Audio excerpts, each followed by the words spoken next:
Hey there, folks. Welcome back to our channel, where we break down tech and finance topics to make your life a bit easier. Today, we're diving into how to open a PayPal case. If you've ever had a transaction go south, like not receiving an item you paid for or dealing with a seller who won't respond, this guide is for you. Opening a case with PayPal can help you resolve disputes quickly and get your money back. Don't worry, it's straightforward once you know the steps. Let's jump right in. First things first, make sure you're logged into your PayPal account. Head over to the PayPal website or app and sign in with your email and password.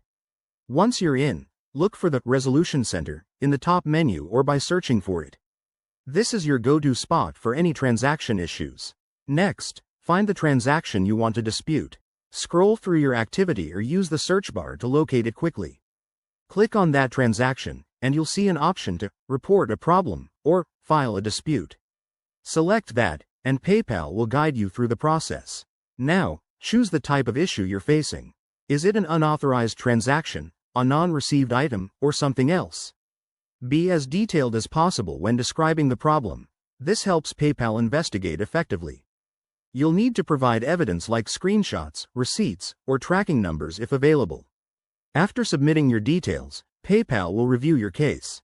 They usually respond within a few days, so keep an eye on your email and the Resolution Center for updates. Remember, you have 180 days from the transaction date to file a dispute, so don't wait too long. In conclusion, opening a PayPal case is a simple way to protect your purchases and get support when you need it.